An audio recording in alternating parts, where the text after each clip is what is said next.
My F23 partner, M24, eats double portions of meat and is always hungry. New account, as I think he knows my other one. My partner, 24M, and I, 23F, are in a long-distance relationship. We had a bag of frozen salmon in the fridge. One day, I cooked us each a fillet with rice, and I gave him the larger fillet and more rice because I know he eats more than me. He ate an entire bucket of fried chicken after. Didn't even offer to share. Today he's cooking, and I notice he is cooking 2 salmon fillets for himself and 1 for me. Now, I only need 1 fillet. That's not the problem.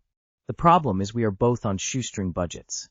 He's in grad school, and I'm working a low-paying job until I can find something better. So taking double and massive portions of meat without even thinking about the consequences feels wasteful? He is always hungry, and I just don't see eating double the meat and making our budget so much tighter as a solution. I'd rather he take double rice, so that we can have another day of eating this frozen salmon instead of 2 days of him taking double portions. We can't afford to buy the salmon on our own. My parents gifted us this bag of frozen fillets. It's a limited quality, and him taking double feels like he's taking it directly out of my future mouth. He also doesn't eat breakfast. It feels like he just thinks there's unlimited meat. When I bring it up to him, he says he's hungry, so he has to eat more. He's not overweight by any means, probably underweight. He eats more than twice what I do, and I am not a small person. I just don't understand why the more he has to eat has to be the most expensive parts of our meals. Is this normal for men? Should we just try and find a way to budget for more meat? Is there a better way to approach this? Update. Oh boy, I expected to get like 3 responses, and I am overwhelmed and can't keep up. To answer some common questions and give a little more relationship context. We lived together for a year. He supported me while I finished grad school and looked for a job. Now I'm working and he got into grad school elsewhere, so we're doing long distance until he graduates, only a 2-year program. We are engaged and already treat our finances as being combined because we are committed to each other and our partnership. He is not a selfish person or a man-child. When we are together, he contributes equally to household labor. The few months we were both working, we contributed equally to finances. It's my turn to support him a little more in this season of life, and I'm okay with that. I'm not going to ask him to contribute to groceries while he's here. We also aren't breaking up over this. It really is one problem that I believe we can work through. He is so generous to me in so many other ways. We just have 2 completely different relationships with food and are struggling to reconcile them. I did also see that men do need to eat a lot more than I anticipated, which was good context for me to enter the conversation with. To those of you who gave suggestions for cheaper protein options, thank you. That's probably going to be our path forward because I want him to feel full and happy and have no plan of forcing him to eat less by withholding food or money. When we have chicken, he'll take a larger portion. When we have nicer food, he'll have the same meat portion as me, but add an egg or 2. I think a big part of this was filtering through your comments and seeing which felt true as what was really bothering me about the issue. That helped me approach the conversation from a perspective where I could present why I was feeling upset, and we were able to find a solution together. Update part 2. Just a little more clarification. We don't only eat like meat and rice. And salmon is not a normal meal for us. We've been dealing with so major power outages due to high winds and basically lost everything in our fridge, where the chicken was, and were forced to cook something from frozen, and salmon seemed like the best option. We do normally eat cheaper proteins, but he still takes double of them. Veggies we eat, but we could absolutely work more into the diet, and I really appreciated some of your suggestions on how to not make it feel like eating vegetables. And yes, he does kind of eat like a toddler. So do I. Okay, I'd say I eat more like an 8-year-old. We're both working on building healthier food habits, which I think is a journey you're on your entire life. I'm confused. How are you in a LDR but sharing meals all the time? How is it our budget? Whose house/groceries are these? If it's yours, then ask him to cut back or contribute financially. If it's his, what the fuck do you care? Next thing you know, he's going to eat the whole turkey at a family gathering. He may need the extra protein, but since money is a concern, he should be replacing one of his fillets with lentils. I've read a few of your replies, and to me, the issue is not that he's overeating. The issue is he's only eating meat and rice and not supplementing with other sources of protein or eating any veggies to help him feel full. My male partner easily eats double what I eat. If we have an expensive protein, then he gets the bigger piece, but he'll also eat more rice and veggies. Also, healthy snacks, fruits, throughout the day will mean he doesn't need a bigger meal in the evening. From your replies, it sounds like your partner 1 doesn't appreciate the monetary strain and 2 has immature eating habits. He needs to be working on finding ways to feel full without eating so much of the expensive foods, which he'll only do if he understands and cares about the strain of your budget. Judging by the post title, I was guessing another 100 or 150 grams of meat, but an entire bucket of fried chicken is next level. So, he has no money, he's chowing down on the salmon your parents gifted you, and he absolutely will not compromise about eating some other form of protein. He sounds like he has a tapeworm, or maybe he is a tapeworm, your tapeworm. And the better way to approach it is he understands your budget and eats something else. And did you pay for the bucket of chicken he didn't share? Or does he magically have money for fast food, but not groceries? Either way, dude needs to eat some vegetables for health and stop spending all your money on meat. Need advice. F21 M22. I have had 2 relationships in the past, both during my college years, 19F19M and then 20F22M. In both relationships, I tried to be the perfect girlfriend. I listened to them, made plans, and put in my best efforts to make the relationship work, and I won't deny that they did the same. Everything felt perfect. However, I had one rule from the start in both relationships. I am against having a physical relationship before marriage, and I stood by it. They thought that with time I might not be so rigid and would eventually agree to a physical relationship, but I didn't. This didn't sit well with either of them, and we eventually broke up. Now, as I consider trying again, believing in someone again, and putting myself through that effort once more. I just want to know your perspectives. Is it necessary? Is it a must? There are some people that will wait, but a lot won't. You unfortunately limit yourself a lot by cutting sex out of a relationship. Some need to know sexual compatibility before they ever consider marriage. What you do is entirely your choice. If it means a lot to you, be very honest about that part right from the start. Those who mind aren't a good fit for you. I'm going to be very honest with you though. There's no such thing as a perfect girlfriend or perfect relationship. And what is defined as perfect varies from person to person. If nothing else, I'd personally use past examples to communicate how strongly you're committed to marriage first. I wouldn't shy away from something like, my last couple of relationships ended in part because the people I was with weren't committed to waiting until marriage, and I very much am. You don't and shouldn't have to be perfect to be treated well and properly.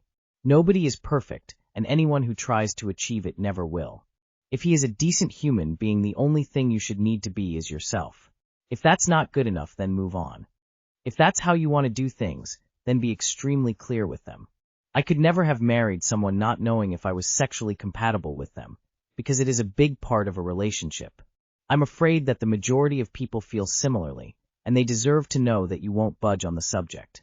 It's okay to stand your ground, and I encourage you to do whatever it is you want to do, but you'll likely keep encountering men that hope/assume you'll change your mind and will disappoint you.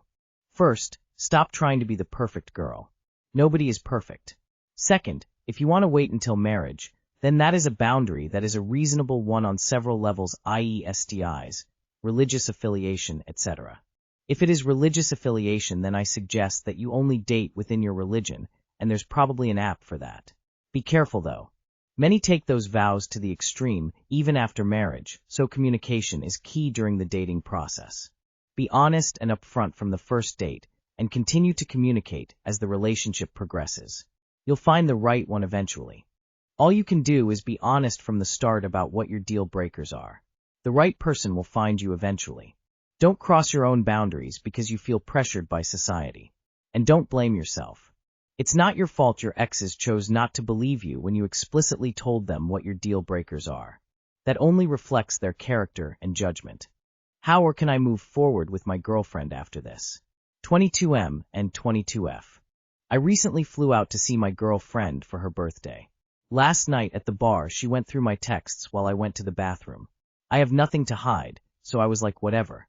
Tonight I went through her phone, and she was very resistant about it, and I said that's not very fair since you went through mine. I then saw a picture from a month ago of a buddy laying on her legs in my bed, while I'm also in the picture, and it was sent to her friend. Fully clothed, nothing really weird. She then texted, When he lays on your lap, smiling face with heart eyes, smiling face with heart eyes, smiling face with heart eyes. Her friend replied with, "You're winning in life." My girlfriend then said, "He's so hot, he's just too dumb." I immediately felt a punch to the stomach and walked outside to get some air and clear my head. I came back in and shared that I was very angry, and she said she meant it jokingly because her friend she was texting with thinks my friend is super hot. She said she'd never do anything to hurt me, and she loves me and wants to be together forever, and I have a right to be mad. I just can't shake this feeling of betrayal. I do love her and wanted to be with her forever, but now I just feel like trust is broken, and I don't know if I can look at her the same anymore. Would love any feedback or advice. I'm sorry. I dated a girl like this at your age. Let me save you potentially years of your life, and say this is someone you should not be dating. To me it isn't even the hot comment that's so bad. It's the when he lays on your lap. With the heart eyes emojis. Like, she's fawning over your friend in a photo that you are in. If I saw that shit now I'd walk away and never look back. Edit. Also, she looked through your phone? She doesn't trust you because she knows that she's in her phone texting shit about your friend, and therefore is paranoid that you're just as untrustworthy as she is. How did this even happen where a guy lays in your girlfriend lap in your presence? She actively called him hot, major red flag. Extremely disrespectful remark, in your presence even. Is she remorseful and willing to change her behavior? Has she shown other signs of similar disrespect? Projection. She's assuming you are living her standards, hence, she felt the need to go through your phone. Had she nothing to hide, she wouldn't have asked. I'm curious, and so are others, as to why and got this strange situation arose whereby your buddy and her were in your bed, having physical contact with you in the room. I think this ought to be explained, because it's rather odd. Why was he on your girlfriend's legs? TF? How do I, 34F, set boundaries with my ex, 42M, without him abandoning our daughters? I don't really know who to ask because I'm super embarrassed, and Reddit has helped me before. I'm in the middle of a divorce, and it's been a really ugly fight. My ex hid assets from me, bought an apartment where his mistress was living without me knowing, hid some investments, and honestly I don't think I would have found out if someone on Reddit hadn't told me I could hire a specialist to look into it. This week he tried to talk to me a few times, but I didn't really engage. Then yesterday he asked to pick up our oldest daughter, and I said yes. I figured the conversations were because he missed our daughters. Today he came to drop her off. After our daughter went inside, he asked if we could talk, and I agreed. He asked how I was, I said fine. Trying not to be rude, I asked how he was too. My God, he would not stop talking. Problem after problem with his barely legal, pregnant affair partner. Then after all that, he asked if we could fix things. Of course I said no. He is disgusting and called me fat just a few months after I delivered our younger baby, and I'm having a thing with someone. But the worst part is that he kissed me, and I didn't want the kiss. I just went inside without saying anything. I don't want this to be misunderstood, because I swear I did not give him any opening for that. I kind of feel dirty.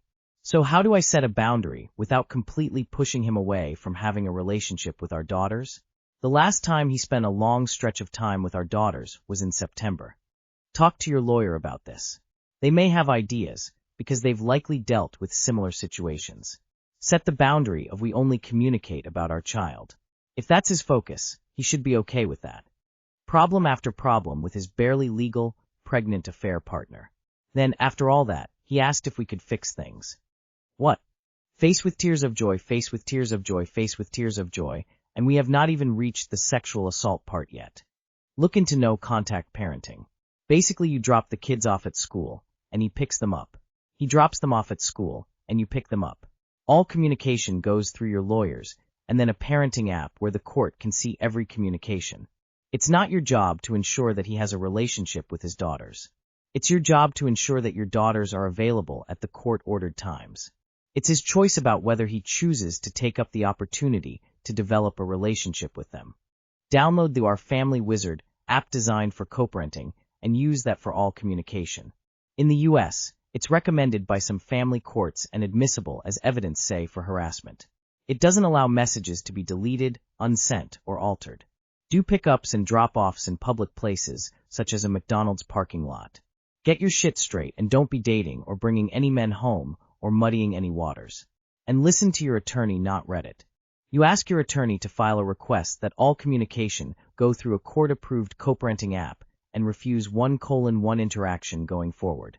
Kissing someone against their will is sexual assault. No more talking to him, period. He can talk to you through his lawyer, and you do likewise. When picking up his daughters to spend time with them, you two do not need to communicate, and I suggest having a cam rolling somewhere on the both of you. There's some guys now that wear body cams when visiting their kids due to ex-wife shenanigans. If he will punish you through your kids, you should find out now rather than later. TBH, he sound like a complete asshole, and tools so him not spending as much time with your kids might not be awful thing you seem to think it would be.